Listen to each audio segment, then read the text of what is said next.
거리에 불기둥이 치솟습니다.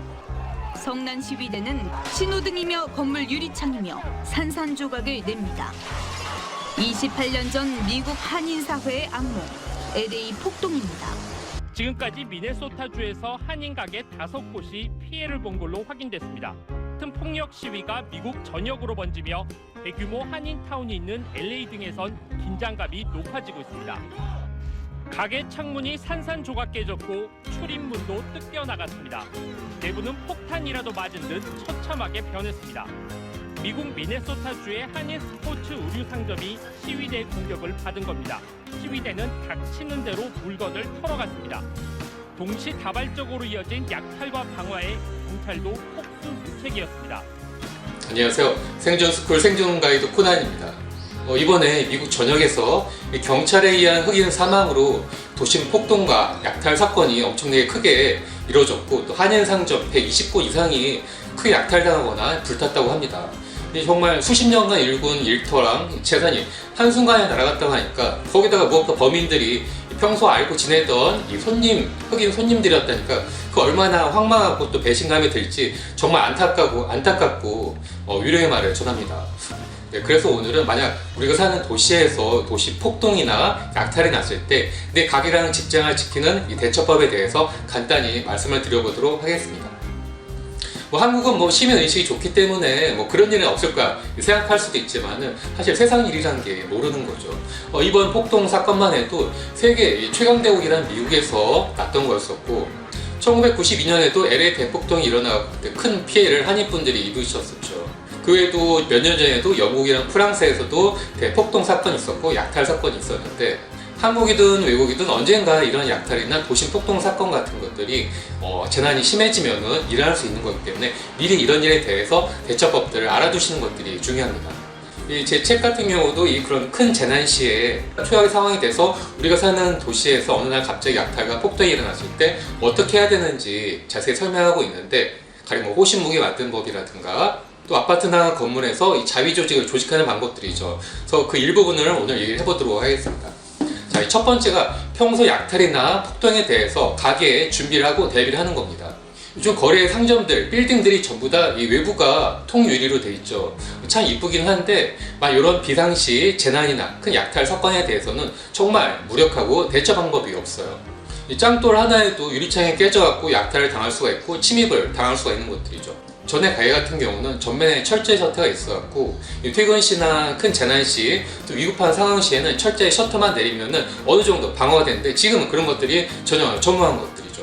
이 깨진 유리창의 법칙이라고도 하죠. 일단 조그맣게 구멍이 나거나 유리창이 깨지게 되면은 그걸 지켜보던 더 많은 약탈꾼들이나 도둑들이 더 많이 침입을 해서 더 엉망으로 더 크게 털어갈 수 있는 것들이죠.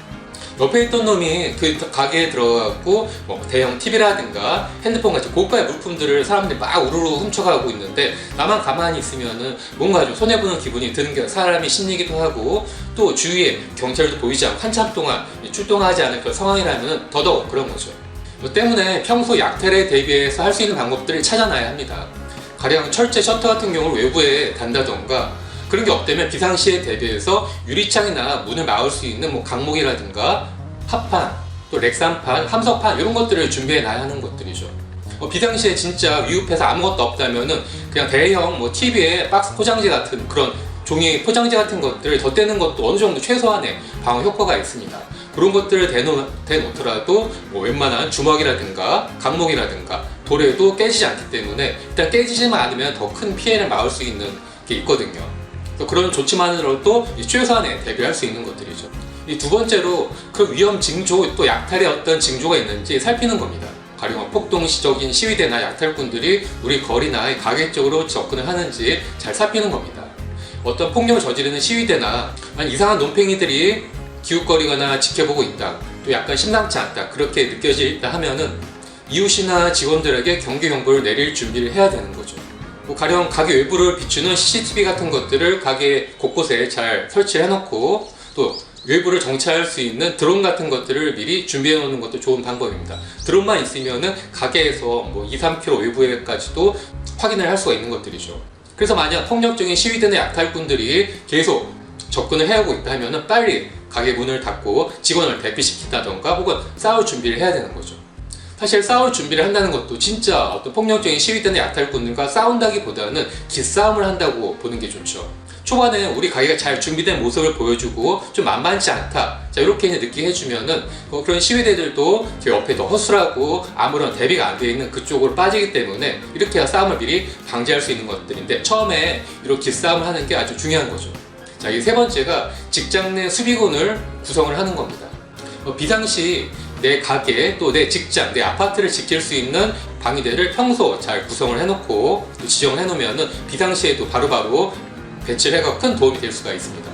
이 방위대를 구성한 가장 좋은 방법은 바로 직장 내 직원들과 같이 함께하는 것들이죠.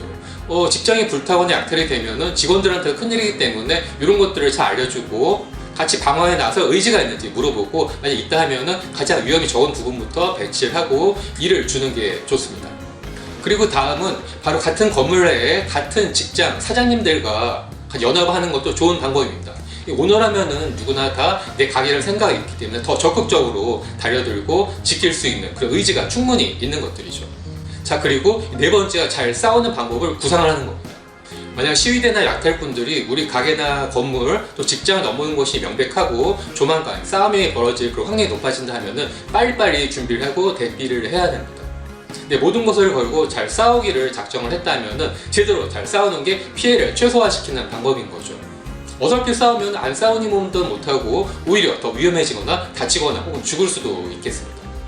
미국은 총이 있어 좋다 하지만 사실 그것도 동전의 양면이에요. 한국은 총이 없기 때문에 앞에 시위대나 약탈꾼들도 총이 없고, 그래서 오히려 내가 어떤 사제 장비, 사제 무기 같은 것들 좀만 더 준비를 해준다 하면은 기싸움에서 훨씬 더 유리를 하고 내 가게, 내 직장을 지킬 수가 있는 것들이죠. 약탈 위에 모인 시위대나 시위꾼들 같은 경우는 그것 때문에 자기가 목숨을 걸고 공격해올 의지가 거의 없고, 또 옆에 있는 동료들과 동료애도 없고 또 지켜줄 생각도 없는 것들이죠. 앞에 나선 한두 명만 잘 조지게 되면은 그 일행들의 길을 죽여갖고 다 도망가게도 할 수가 있겠습니다. 이때 나이프나 또 간이 사제창, 또 새총, 또 돌팔매, 소화전이나 소화기, 화염병, 자 이런 것들 미리 비치해서 보여주고 조금만 시범을 보여준다 하면은 대부분의 약탈꾼들 같은 경우는 거의 다 도망가게 되어 있는 거죠. 그래서 일상용품으로 간이 무기, 사제 무기를 만드는 방법 같은 경우는 제 책에서도 여러 파트로 소개시켜 놨기 때문에 이런 것들 한 번씩 보시면 좋을 것 같고, 다음 영상에서는 우리 주위에는 일상용품들 어떻게 간이 무기, 또 호신 무기로 만들 수 있는지, 자 그것들도 영상으로 제가 보여드리도록 하겠습니다. 이번 사건을 보면은 평소 친절했던 이웃이나 손님들이 갑자기 이런 일을 계기로 해갖고 우리 가게에 침략을 또 침투를 해서 약탈을 하고 다 훔쳐가고 그래서 이런 황망한 사건이 터지게 되는 거죠. 사실 양반도 3일을 굶으면은 이웃집 담을 넘는다는 속담처럼 인간이 굶거나 어떤 최악의 상황에 다다르게 되면은 이 자포자기해서 나쁜 일을 저지를 수 있는 충분한 계기가 됩니다. 일례로 2011년 동일본 대지진 때도 대재난으로 구호품이 며칠 동안 지급이 잘 미뤄지자 그 질서 잘 지키고 소문난 일본인들도 도둑질 하거나 혹은 일부 파괴된 건물에 들어가 약탈을 했다는 그런 뉴스도 있었거든요. 또 2013년 필리핀을 강타한 슈퍼 태풍 하이엔 때도 전 국토가 거의 쑥대밭이 되고 붕괴가 됐었죠. 이때 1만 명 이상이 죽었었는데 도심 전체가 다 무정부 상태가 됐었고 약탈이 벌어졌었는데, 심지어 지역 경찰들조차도 자기 권총을 빼내들고 약탈에 가담을 했다고 합니다.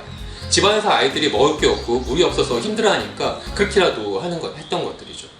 이번 폭동에도 우리 카페분들 중에 이제 미국 현지에 사는 회원분님들이 자기 경험담을 올려주신 게 있는데 저도 큰 감명을 받았습니다. 평소 우리 카페에서 말한 대로 여러 가지 준비, 또 비상시에 대비한 생존용품들과 비상용 호신품들, 자 이런 것들, 총기 같은 것들 잘 준비했던 분들은 시위대가 나타나자 미리 그런 것들을 꺼내 보이고 또 기싸움을 해갖고 물리치고 그런 것들이 안 되겠던 다른 교포분들의 가게 같은 경우는 약탈을 당했다고 해요. 때문에 우리도 안심만 하지 말고 비상시, 최악의 상황에 대비해서 만약 그런 상황이, 저 뉴스 같은 상황이 나와 내 가게에 닥치게 되면 어떻게 할 것인가, 미리 이런 것들도 미리 생각해 놓고 조금의 최소한의 준비를 해놔야 합니다. 평소에 이미지 트랙을 하는 것도 아주 좋은 대처 방법이고, 그런 준비가 언젠가 큰 도움이 될 수 있는 것들이죠. 오늘 영상 재밌게 보셨나요? 재밌고 또 좋은 정보다 생각하시면 꼭 좋아요와 구독 버튼 눌러주세요.